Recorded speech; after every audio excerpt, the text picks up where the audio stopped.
On September 17th, Anonymous will flag. These thousands of people in New York City represent the millions all over the from New York, the largest anti-Wall Street rally since. They're upset. They spent all this money on education that's not useful for them. This organized protest on Wall Street in Lower Manhattan here in New York has grown today. Eat the rich. Just one of the popular slogans at the downtown Manhattan Corporate Park. greed, corruption, and inequality continue. You're not rich. Blame yourself. You don't think the banks are there?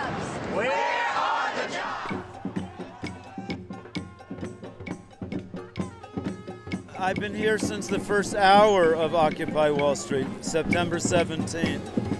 And this is the movement of our era. People against the American version of capitalism, under which so many lives are crushed. I think that Obama, in a sense, represents the interests of the ruling class as well, which then, offers people this illusion that they are voting for a change, but actually reinforces the system. Come out for a lot of protests and rallies, and I'm here just to spread the message of, economic injustice and the growing disparity of income in our nation. People are interested in big systemic critique to try to fundamentally restructure the institutions and practices that govern our lives and create, so many poor people and, sort of hammer the middle class with, sort of debt and economic insecurity and so on and so forth.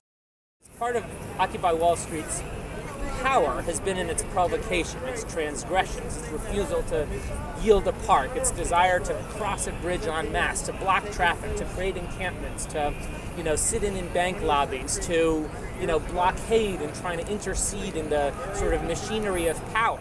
If it was orderly and peaceful and perfectly lawful, it wouldn't be what it was, okay? It's a tremendous spectacle of civil disobedience, people being disobedient. So I wouldn't want to sort of defang the radical, transgressive, provocative edge, of this, movement. But that said, there are reasonable limits that it may make sense to observe. And if it's branded as a movement that's mostly about cursing at and antagonizing police and having labor unions and civic leaders pissed off at you, that could create, serious problems. And I think it's a way of not being kind of easily put down, ignored, dismissed. But it comes with consequences and baggage that also can be very damaging.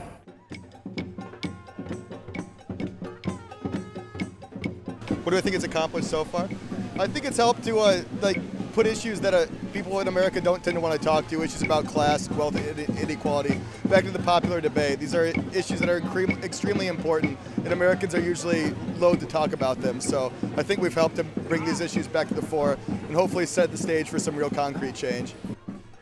Well, I think it's been said often and often that we introduced a focus on economic inequality. So we've even pushed the dialogue into our own terms. Well, I think Occupy's biggest accomplishment so far has been the way that it has spread like wildfire and given people who are frustrated and are discontented with the status quo the feeling that once again they can come out into the streets. I think really protest in this country was in a wave of retreat after 2001, and the most positive thing is just that people are marching in the streets again. It's raised a tremendous amount of awareness about what's really going on in, for lack of a better word to sum it all up, politics, which are now leading to, practical alternatives. People are thinking more about, how we want to use our power and that we do have power and we're not just victims, because we're not victims. Occupy Wall Street has already had, an enormous, impact in terms of changing the terms of, political discourse. And then, progressive leaders or nominally progressive leaders like Obama are stressing in ways they weren't a year ago, income inequality and modest regulation of the banks and sort of, limiting the worst excesses of capitalism. And then, that's a very, very real accomplishment to have a kind of counterbalance to the Tea Party that was all about lowering taxes, laying off, federal workers, destroying trade unions, and having austerity in America to, you know, like lower the debt. Like that was the politics of America a year ago, and now the politics of America sort of feel very different at the level of mainstream electoral, you know, etc. But then Occupy Wall Street is interested in sort of much more than that.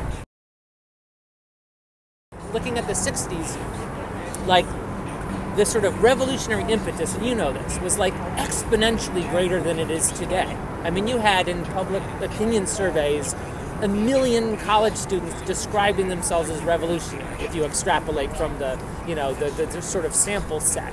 And, you know, 40% of the black community thinking that the Panthers are right on.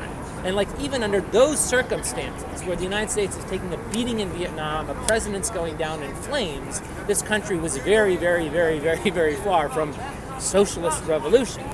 But you had, you know, the great American mass who maybe wanted, you know, like a fair deal, a less corrupt government, a greater sort of voice in the institutions that governed their lives, but wasn't interested in the wholesale destruction of America, you know, as, you know, we know it. So, you know, it's an incredibly promising movement. And then, you know, is it revolutionary? I ask myself this all the time. And then it would be really a strained analysis to say that this is a kernel of a revolution that's going to destroy American capitalism as, you know, we know it. But you also never say never.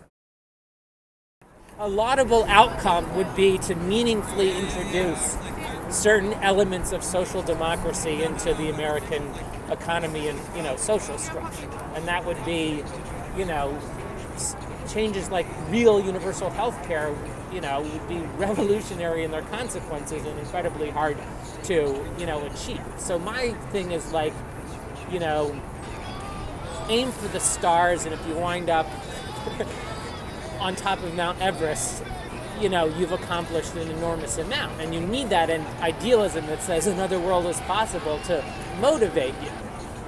But you need to be, you know, realistic, not in a disillusioning and defeatist way, but you need to be realistic about what you can accomplish. And then, you know, 20% of people in America are like hard right, Tea Party kind of whack job.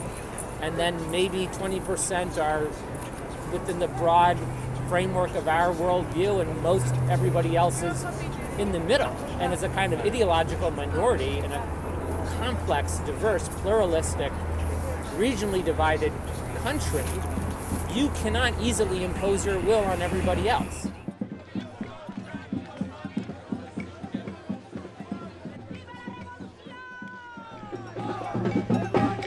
So we're now here in the streets of New York, and for now, that is a positive development. A big part of this, I think, is to show the world that Occupy Wall Street isn't finished.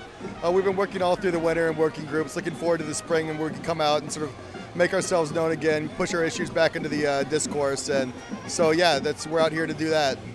And what's next after this? We'll see. I think the momentum's building here. There's a lot of things planned for the summer, and I think you're going to see a lot more actions, a lot of occupations, a lot of stuff going on. So, yeah, keep your eyes open. It's not going away. It's not going away. Not going anywhere.